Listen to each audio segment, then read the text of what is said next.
جبار فانوسشو بالا گرفت و با وحشت به تخم سیاه شکسته زیر پاش خیره شد. دود سیاه از تخم بیرون خزید. وقتی جبار با وحشت به شالیزار خوش شدش نگاه کرد، صدای خنده های اون اجنه توی شالیزار پیچید. شما هم اگه تجربه یا داستان ترسناکی دارید میتونید اونو با آیدی تلگرامی که روی صفحه نوشته شده ارسال کنید. منتظر داستان‌های ترسناک شما هستیم. سلام، من جبارم و 50 سالمه.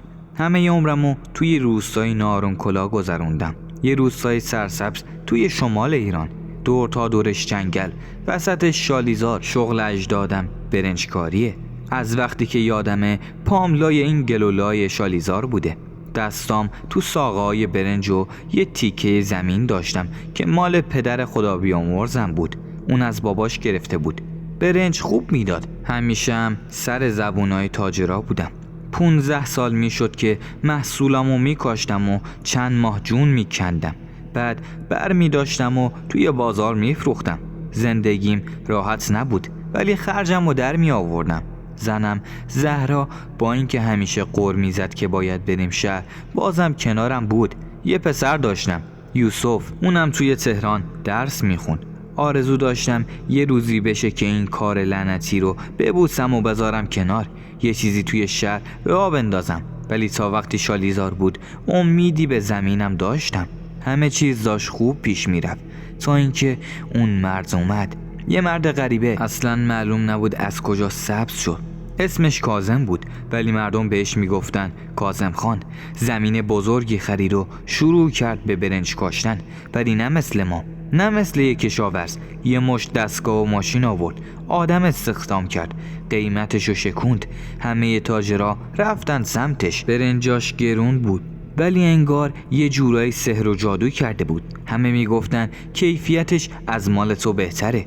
کم کم کار من افت کرد. تا قبلش هر سال محصولم رو پیش فروش میکردن ولی اون سال هیچ تاجری حاضر نشد که از من خرید کنه. میگفتن جبار تو دیگه قدیمی شدی، کسی ازت نمیخره.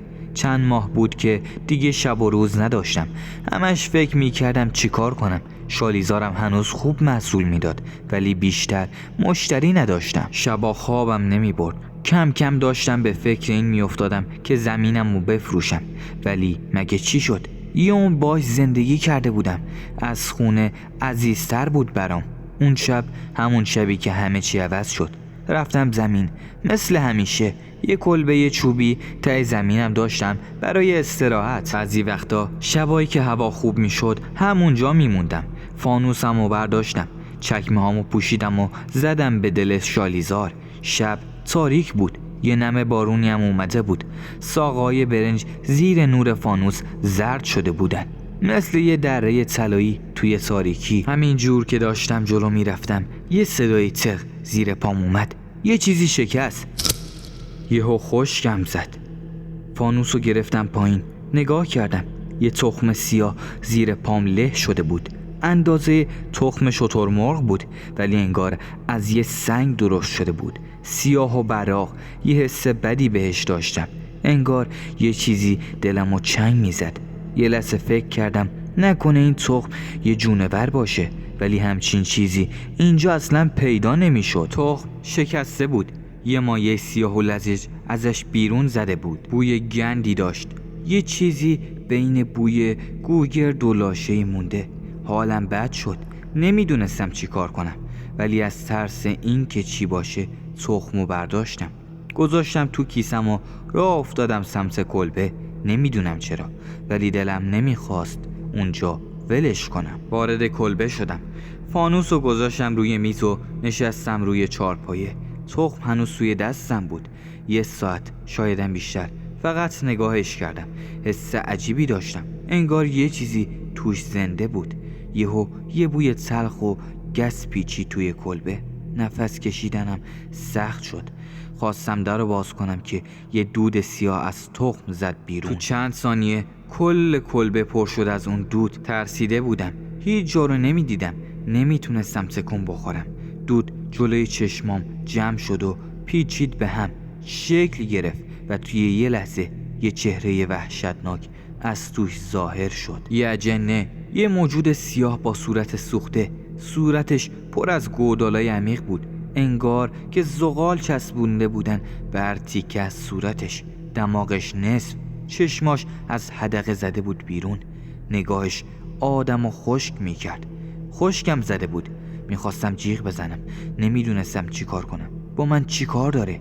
اون موجود یه قدم اومد به سمت من، ولی من رفتم عقب. خواستم فرار کنم که یهو با یه حرکت دستش در کلبه رو محکم بست. یه صدای کوبیدن محکم اومد. یه صدای بلند توی کلبه پیچید که گفت واستا. چشمای اون اجنه مثل دوتا زغال سرخ توی تاریکی میدرخشید. میخواستم فرار کنم، ولی در کلبه محکم بسته شده بود. چوبای دیوار انگار جون داشتن، نفس میکشیدن، حتی صداشونو میشنیدن. اون موجود بهم گفت تو منو آزاد کردی جبار. صداش مثل پتک توی سرم خورد. نمیدونستم چی باید بگم. گلوم میسوخت. گفتم من که کاری نکردم. اجنه خندید، یه خنده وحشتناک. دندوناش مثل خرد شیشه بود، سیاه و ناصاف. با صدای محکم گفت تو تخمو شکستی، طلسمو شکستی، منو از زندون در آوردی. یهو دیدم دود سیاه دورش داره میچرخه، انگار که زنده بود. یه لحظه دیدم که شکل دستای بیجونو گرفت، دستایی که از دود بیرون می اومدن. با اون دستا به هم اشاره کرد و گفت حالا باید تاوانشو بدی. نفسم رفت. حس کردم دارم توی چاه عمیق سقوط میکنم. چی؟ تاوان؟ برای چی؟ من که از قصد این کارو نکردم. اجنه سرشو خم کرد به سمت جلو، انگار داشت فکر میکرد. بعد دوباره خندید، ولی این بار آرومتر. گفت راست میگی، برای کاری که کردی باید بهت پاداش بدم، نه تاوان. سرد شدم. یه حس بدی توی دلم پیچید. گفتم من پاداش؟ گفت آره، هرچی که بخوای بهت میدم. ماتم برد، نتونستم چیزی بگم، فقط بهش خیره شدم. گفت بگو جبار، آرزو چیه؟ اون لحظه مغزم کار نمیکرد. فکرام قفل شده بود. فقط یه چیزی توی سرم بود. کسب و کارم داغونه، زمینم داره از بین میره. نفس عمیقی کشیدم. حس کردم یه بار سنگین روی دوشمه. به اجنه نگاه کردم. یه قدم رفتم جلوتر. گفتم بشین تا حرف بزنیم. پس اجنه با تعجب نگام کرد، انگار توقع نداشت همچین چیزی بگم. ولی بعد سرشو تکون داد و کنار آتیش نشست. دود سیاه دورش میچرخید. نشستم رو چارپایه، آرنجمو گذاشتم روی زانومو، دستامو توی هم قفل کردم. گفتم چند ماهیه که دیگه وضعم خرابه. یه مرد تازه وارد همه تاجرها رو ازم گرفته. برنجامو کسی نمیخره. دیگه نمیدونم چی کار کنم. تو میتونی کمکم کنی؟ اجنه ساکت شد. یه لحظه نگاهشو به هم دوخت و بعد به شعله ها نگاه کرد و بعد از چند لحظه سرشو آورد بالا و گفت اگه هر کسی دیگه ای بود ازم درخواست پول یا طلا میکرد، ولی خب به من 2 روز وقت بده، انجامش میدم. اخمام رفت توی هم. گفتم 2 روز؟ چرا 2 روز؟ اجنه خندید و گفت بعدن میفهمی. اون شب تا صبح پلک روی هم نذاشتم. اجنه بعد از اون حرف دود شد و رفت، ولی انگار روحش تو کلبه موند. هوا که روشن شد رفتم سمت زمینم. هنوزم همون جوری سرسبز بود، انگار هیچ چیزی عوض نشده بود. ولی یه حس عجیب ته دلم بود، یه حسی که نمیذاش آروم بگیرم. اون روز و روز بعدش کاری نکردم، فقط صبر کردم. 2 روز گذشت. شب سوم هوا گرفته بود، باد شدیدی میوزید مثل یه طوفان. رفتم سر زمینم، فانوسم دستم، دلم مثل سیر و سرکه می جوشید. یه حسی بهم میگفت امشب قراره یه چیز عجیبی ببینم. همون موقع یه صدای خفه توی هوا پیچید، انگار یکی داشت توی گوشم زمزمه میکرد جبار جبار. چرخیدم. اجنه پشت سرم بود، از دل تاریکی اومده بود، همون شکلی، با همون نگاه ترسناکش. بهم گفت تموم شد. نفسم بند اومد. گفتم چی تموم شد؟ اجنه انگشت سیاهش رو به طرف شرق گرفت. گفت جایی که زمین کاظم خان بود. دیگه تو اون زمین یه قطره بارونم نمیباره. حس کردم مغزم سوت میکشه. گفتم چی؟ اجنه خندید و گفت زمینشو طلسم کردم، خوش شده، مرده. اون شب وقتی برگشتم خونه تو سرم فقط یه سوال بود: حالا چی؟ 3 شب بعد جوابشو پیدا کردم. تصمیم گرفتم زمینشو آتیش بزنم. 3 شب از اون حرفای اجنه گذشته بود. تو این 3 شب خواب درست حسابی نداشتم. همش کابوس میدیدم که وسط یه زمین خشک و ترک خورده واسطادم. دستامو دراز میکنم که یه شاخه برنج بچینم، ولی ساقا تو مشتم خاکستر میشن. بعدش یه صدای خنده وحشتناک توی هوا میپیچه، انگار که یکی توی گوشم میخنده. یه خنده سنگین، ترسناک. هر شب با ترس از خواب میپرم، ولی ته دلم یه حس بدی دارم، یه حس رهایی، انگار که اون بار سنگین هنوز از روم برداشته نشده بود. دیگه خبری از کاظم خان نبود. هر کی توی روستا از زمینش رد میشد میگفت عجیبه، انگار که طلسم شده. برنجا زرد شدن، برگا خوش شدن. آب جوی که همیشه از وسط زمین رد میشد یهو ناپدید شد. تو این 2-3 روز تاجرای شهر یکی یکی برگشتن. دوباره راه هم توی بازار باز کردم، ولی ته دلم یه چیزی مونده بود، یه حسی که بهم میگفت کار هنوز تموم نشده. اون شب وقتی فانوس رو روشن کردم و به شالیزار خودم نگاه کردم، یه چیزی توی دلم جوشید. یه فکری که 2 روز بود مثل خوره افتاده بود به جونم. باید زمین کاظم رو بسوزونم. اگه زمینش خشک میمون شاید بعد یه مدت باز راهی برای درست کردنش پیدا میکرد، ولی اگه خاکستر میشد دیگه هیچ وقت برنج از اون زمین سبز نمیشد. تا نیمه های شب صبر کردم. بعد یه گالون 20 لیتری نفت برداشتم. فانوس رو گرفتم دستم و از پشت شالیزار زدم بیرون. فاصله زمین من تا کاظم خان زیاد بود. اون ور روستا بود و زمین من این ور روستا. اون موقع شب هیچ کس بیرون نبود. روستا ساکت بود. فقط صدای جیرجیرک‌ها می اومد. وقتی رسیدم کنار زمینش انگار زمان واسطاده بود. فانوسم رو بالا گرفتم. هیچ صدایی نبود. زمینش حالا دیگه کامل مرده بود. نه سبزه‌ای، نه رطوبتی، نه صدای قورباغه‌هایی که شبا وقتی بارون میاد بین ساقه‌های برنج بیرون می اومدن و قرقر می‌کردن. پاهام لرزید، ولی جلو رفتم. گالون نفت رو برداشتم و درشو باز کردم. آروم آروم ریختم روی ساقه‌های خوش شده. بوی نفت توی هوا پیچید، یه بوی تند که گلومو سوزوند. همین جور که داشتم میریختم یه لحظه حس کردم یه صدایی از بین تاریکی میاد. جبار. چرخیدم. هیچکی نبود، فقط باد، ساقه‌های خوش شده برنج. یه نفس عمیق کشیدم و دستمو بردم سمت فانوس. وقتی کبریت زدم یه لحظه شک کردم. یه لحظه فکر کردم اگه کاظم بفهمه چی؟ اگه مردم بفهمن؟ ولی بعد یاد اون روزایی افتادم که توی بازار از کنارم رد می شد و انگار منو نمیدید. یاد اون شبایی که با زنم میشستم و نمیدونستم فردا چی باید بخورم. یه قطره عرق از شقیقم چکید. کبریتو انداختم. اول یه شعله کوچیک زبونه کشید. بعد نفت یهو شراره زد و آتیش مثل مار از بین ساقه ها بالا رفت. در عرض چند ثانیه آتیش همه جا رو گرفت. یهو باد شروع کرد به وزیدن. زبونه های آتیشو کشید به بالا. انگار خودشونم زنده شده بودن. انگار داشتن زمین رو قورت میدادن. همون موقع که داشتم برمیگشتم پشت سرمو نگاه نکردم. تا رسیدم خونه صدای همه توی روستا پیچید. مردم از خونه هاشون زده بودن بیرون. سایه‌های آتیش توی آسمون بلند شده بود. بعضیا داد میزدن، بعضیا سطل آب دستشون گرفته بودن و میدویدن. ولی من رفتم تو کلبم و در و بستم و نشستم روی زمین.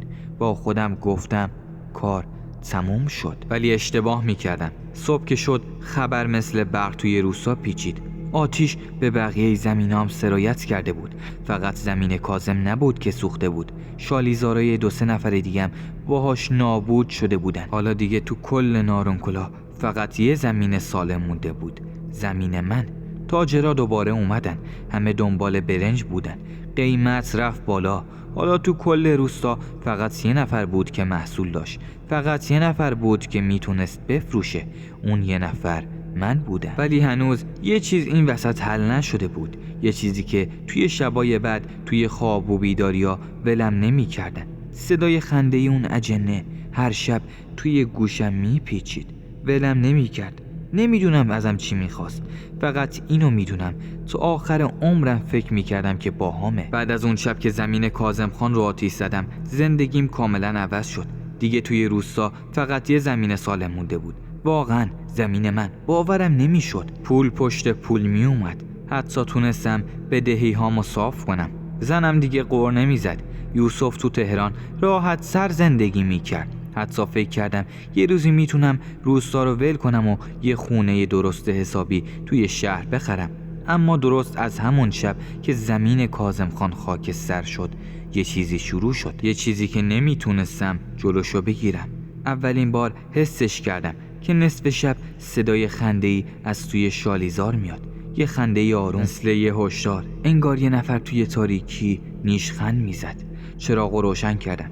نشستم رو تخت به سکوت شب گوش دادم.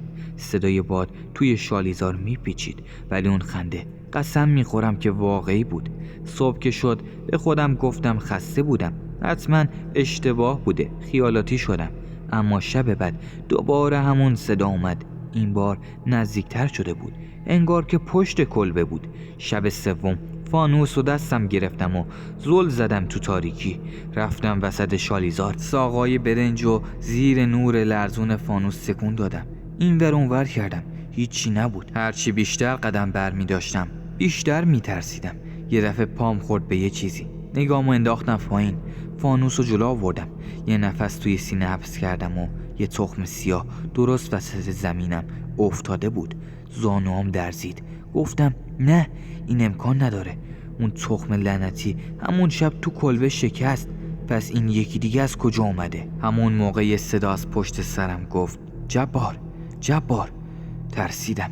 یواش یواش برگشتم و فانوسم رو بالا گرفتم. همون جا بود که اونو دیدم. اجنه. همون چهره سیاه و سوخته. همون چشمای قرمز که از حدقه زده بود بیرون. انگار از بین دود متولد شده بود. انگشتاش مثل چنگالای زغالی از دستش بیرون زده بودن. توی تاریکی شناور بود. انگار زمین زیر پاش نبود. لبخند میزد. گفت خیلی وقت بود که منتظرت بودم جبار. یه قدم رفتم عقب ولی پام تو گل شالیزار گیر کرد. گفتم تو دیگه چی میخوای؟ مگه معامله نکردیم؟ اجنه یه قدم اومد جلو. با هر قدمش انگار هوا سردتر میشد. ستون و فقراتم قفل کرده بود. گفت آره معامله کردیم. تو خواستی که کاسبیت برگرده. منم زمین رقیب و نابود کردم. یه نیشخند زد. توی نور فانوس دندونای تیزش برق زدن. بهم گفت ولی یه معامله بدون تاوان نمیشه جبار. دلم یهو ریخت. نمیدونم چی میخواست ازم. گفتم تاوان. یه نیشخند زد دوباره و گفت آره جبار، حالا وقتشه که بدهی تو پس بدی. یه لحظه سکوت کردم. گفت زمین تو میخوام. دنیا دور سرم چرخید. چی؟ زمینمو؟ اجنه سرش تکون داد. گفت آره، تو فکر کردی این همه چیزو مفت بهت دادم؟ زمین تو، همین چیز تو توی یه شب تغییر دادم. از دست میخوای بدی؟ حالا فقط باید رسمیش کنیم. من فقط اینجا میخوام زندگی کنم. گفتم نه من زمینمو به تو نمیدم. اجنه چشماش برق زد. یه موج سیاه از بدنش بیرون زد. اون دود دور شالیزار چرخید. گفت تو اختیار نداری جبار. فانوس از دستم افتاد. نورش تو گلولای خاموش شد. همه چیز تاریک بود. فقط چشمای سرخ اون ظلمت توی شب برق می زدن. حتی نمیدونستم چشام بازه یا بسته. فقط چشمای سرخ اون لعنتی رو می دیدن. توی تاریکی برق می زد. حس می کردم زمین زیر پام داره می لرزه. یه لرزش خاص. انگار که اون دودی که از بدنش جدا شد داره یه زلزله ایجاد می کنه. از جنس طبیعت بود. گفت وقتش رسیده جبار. صدام در نمی اومد. گلوم خوش شده بود. انگار یه تناب نامرئی دور گردنم گره خورده بود. بعد یهو همه چی برگشت. چشام باز شد. دوباره نور فانوس جلو روم بود، ولی حالا شعله‌اش آبی شده بود. زمین زیر پام هنوز میلرزید. ساقه‌های برنج توی باد میلرزیدن. اجنه همونجا واسطاده بود. دستاش از دود سیاه درست شده بودن. انگار بدنش توی هوا معلق بود. تمام بدنم میلرزید. گفتم من چی باید پس بدم؟ من معامله نکردم. اجنه خندید. آره کردی. همون لحظه که گفتی کمکم کن معامله انجام شد. حالا وقتشه که حقمو بدی. سینم پر از ترس بود. گفتم تو میخوای چی ازم بگیری؟ جونم و زمینم و اجنه دستاشو از هم باز کرد. انگار که هوا رو توی دستاش جمع کرده بود. گفت جونت؟ نه جبار، چیز مهمتری از تو میخوام. گفت زمین تو. شوکه شدم. چرا زمینمو؟ تو دیوونه ای؟ این زمین از پدر بزرگم مونده. عمرمو توش گذاشتم. من بدون این زمین هیچ نیستم. اجنه جلو اومد. تو چشماش یه برق عجیب بود. انگار داشت لذت میبرد. گفت میدونم جبار، ولی یادت باشه تو یه معامله کردی. من رقیب تو از سر راهت برداشتم. کاسبی و کارت برگشت. پولدار شدی. ولی زمین جبار، زمین طلسم شده. هیچ وقت بهت تعلق نداشته. از همون شبی که تخم رو شکستی دیگه زمین برای تو نبوده. حالا نوبتشه که بدیش به من. بهش گفتم نه، بدون این زمین من هیچی نبودم. این همه سال زحمت کشیده بودم، عرق ریخته بودم، تو گل و شل کار کرده بودم. نمیتونستم ازش بگذرم. با تمام قدرت داد زدم من زمینمو نمیدم هیچ وقت. چشمای اجنه گر گرفت. هوا یه دفعه سرد شد. انگار زمستون تو چند ثانیه افتاده باشه وسط تابستون. گفت تو اختیار نداری جبار. یه موج سیاه از بدنش بلند شد. دود غلیظی که دور زمین میپیچید. حس کردم زمین داره دوباره میلرزه. ساقای برنج دوباره شروع کردن به خوش شدن. توی یک چشم به هم زدن. همشون از سبز به زرد و قهوه‌ای تبدیل شدن. با ناباوری زمینمو نگاه کردم. تو چند لحظه همه چی داشت جلوی چشمام میرفت. داد زدم نه، ولی دیر شده بود. اجنه ناپدید شد. دود سیاه توی زمین فرو رفت. انگار زمین شکاف برداشت و اونو داخل خودش بلعید. سکوت سنگینی افتاد بین من و زمین. فانوس توی دستم افتاد روی زمین. با وحشت به اطرافم نگاه کردم. همه شالیزارم تو چند لحظه نابود شده بود. ساقای برنج مثل خاکستر از هم پاشیده بودن. زمینم مرده بود. فردای اون روز مردم روستا با تعجب به زمینم نگاه میکردن. همونایی که تا دیروز حسادت میکردن حالا با ترس و پچ پشت سرم حرف میزدن. میگفتن چطور ممکنه؟ همه زمین تو توی یه شب خوش شد. یه طلسم. زمین اونم نفرین کردن. من دیگه هیچی نگفتم. دیگه چیزی برای گفتن نداشتم. یه هفته بعد برای همیشه از نارونکلا رفتم. زمینم که یه روز نون آورم بود حالا تبدیل شده بود به یه بیابون خشک. حتی بدون یه ساقه سبز. هر کی از کنارش رد می شد انگار یه سایه ترسناک از خودشو حس می کرد. می گفتن نصف شبا اگه نزدیکش بشی صدای خنده های ترسناکی رو می شنوی. ولی بازم من خدامو شکر می کنم با آن پولی که تون چند وقت در آوردم تونستم یه خونه خوب توی تهران بخرم. داستان امشبمونم تموم شد. یادتون نره این ویدیو رو لایک کنید و حتما کانال ما رو سابسکرایب و نظرات خودتون رو هم درباره این داستان‌ها و ویدیوها برامون کامنت کنید. شب تاریکی در دل شالیزار صدایی آمد لرزان و بیقرار. زیر پایش تخمی سیاهی شکست. باد وزید و نفرین را برشکست. خدا یار و نگهدارتون.